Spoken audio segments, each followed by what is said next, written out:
Hi, I'm Rick Harsh, Chief Editor of Corona Samizdat, and I've been promising the unexpurgated uh, story of my press.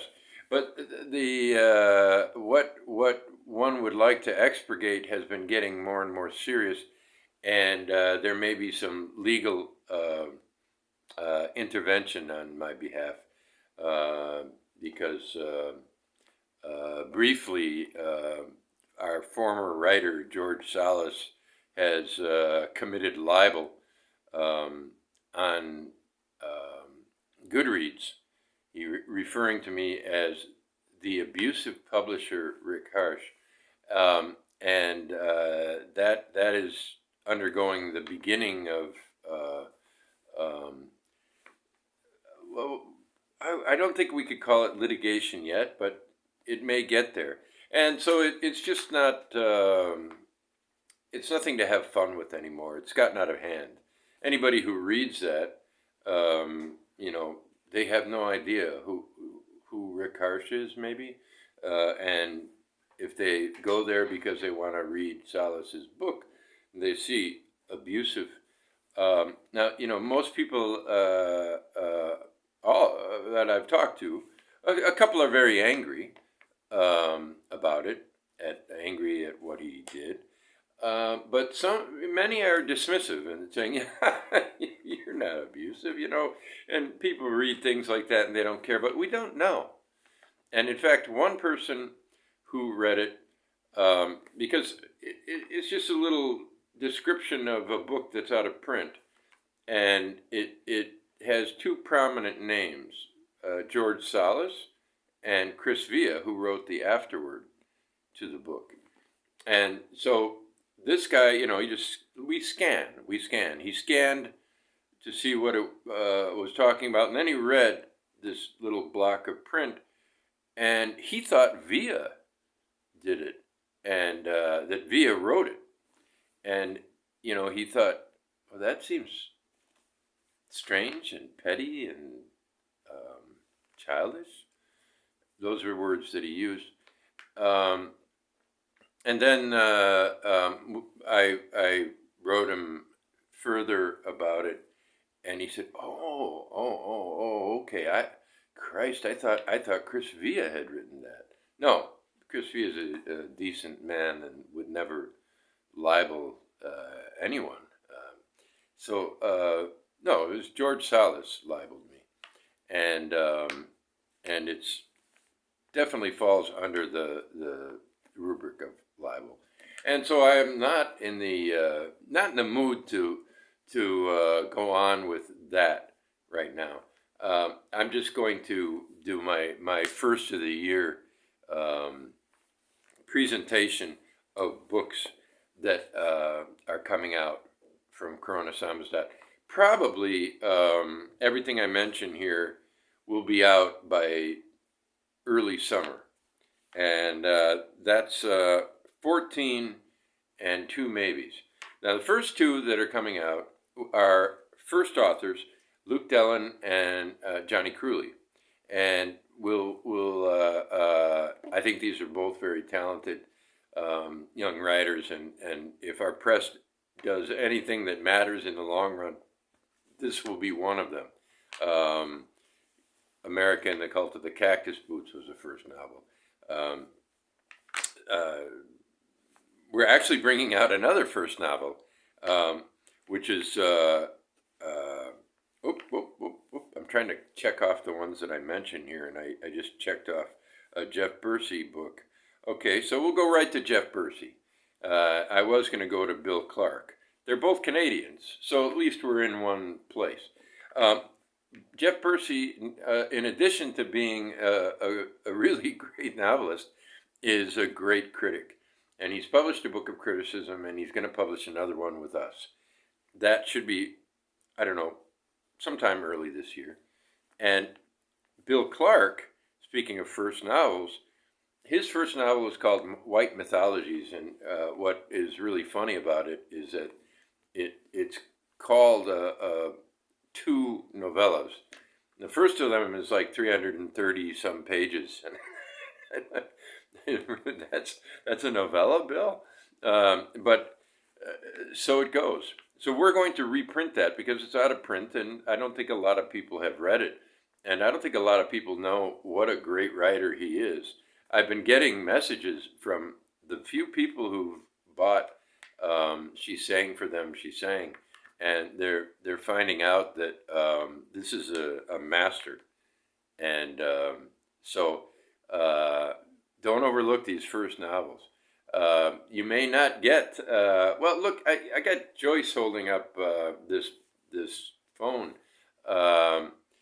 Frankly, I don't really care much for his first novel, but I by the time he was done, Finnegan's Wake is holding this up, and I've been reading in it every day, and it's fantastic.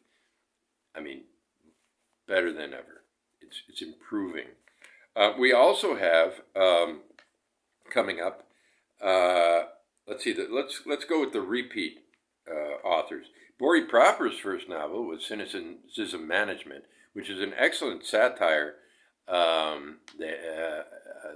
He has a corporation called Omnipile, and it's the first of a trilogy. So the second one's coming out this year, Pendulum Pet, and I hope that leads people to rethink that the first one and buy the first one. €7 right now on sale. Pendulum Pet is kind of an anticipation of QAnon. What he might as well be talking about QAnon in much of the novel. Just the crazy shit that is real. That is really talked about. That he mocks in that book is really, it's crazy. So it's an hilarious book. We have a new Brossard coming out, and like most of Brossard's books, there was something that he didn't want that was part of it, and the title was The Double View. He wanted it to be called The Double Dealers, so we can check the Brossard there. And that, by the way, that reminds me, we've got these extraordinary, massive Brossards. Now, we got two little Brossards. This one, I can't believe, is not sold out yet. It's a pocketbook. It's thin, so it really does fit in the pocket. And it's the best book on Vietnam by any fiction writer that I've ever read. Ballsy and wild. And then The Wolf Leaps, which was written just after The Double Dealers, a book that catches Brossard at the point where he's turning towards the real Brossard, the Brossard that wrote this one and this one. We need to get these out. Let's say $18. Okay, they're 20. They were 23 and 22 because it cost so much to print, but those days are gone. They've been printed. They're here. $18. Okay, both on sale. Got to get Chandler read. All right. So we also have this novel by, I guess it's not a first novel. Too bad. Well, I don't know. Is it a first novel? It is a first novel. He wrote a book of short stories, and he's done a lot of translating. Prasenjit Gupta has written a book called Fatland, which is yet another satire, only this one on India. And I haven't read it for quite a while, but it's going to be one that it's going to be great. First book of poetry, Mark Douglas. Look for him on Instagram. And that'll be our first book of poetry. You'll love it. I do. From America and the Cult of the Cactus Boots, the character David Miller, who, based on David Miller, philosopher of creativity, wrote a book called The Philosophy of Creativity. That'll be coming out in the beginning of February. Probably some work by Jeff Walton. And it'll be The Philosophy of Creativity plus some philosophical promptings by David Miller. Have I missed anything here? Yes, I have. We have Vesna Radic, who was so inspired by the little bit of reception she got from Tendrolopolis. She's promised us another epistolary novel, only a bigger one.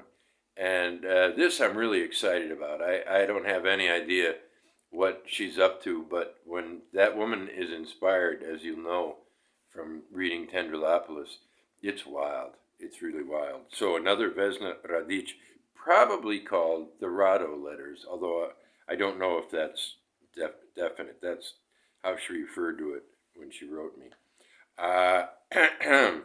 Now we have, speaking of criticism, the fat book of floating reviews is still in the works. I decided to not make a sharp deadline because I want to put more work into it. I have a couple of editors, friends who have volunteered to edit the book, but I also want to seek out some reviews and ask for permission to use them.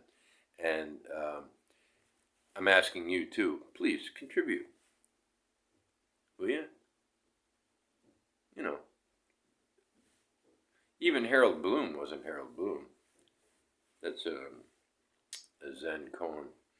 Let's see, there's Vesna Radic. We got. Oh, okay. There's this one. I don't know. Have any idea when it's going to come out, but there's some artists from the town of Piran, just down the street. That's a town where James Joyce got drunk and slept on the marlstone and fucked up his eyesight.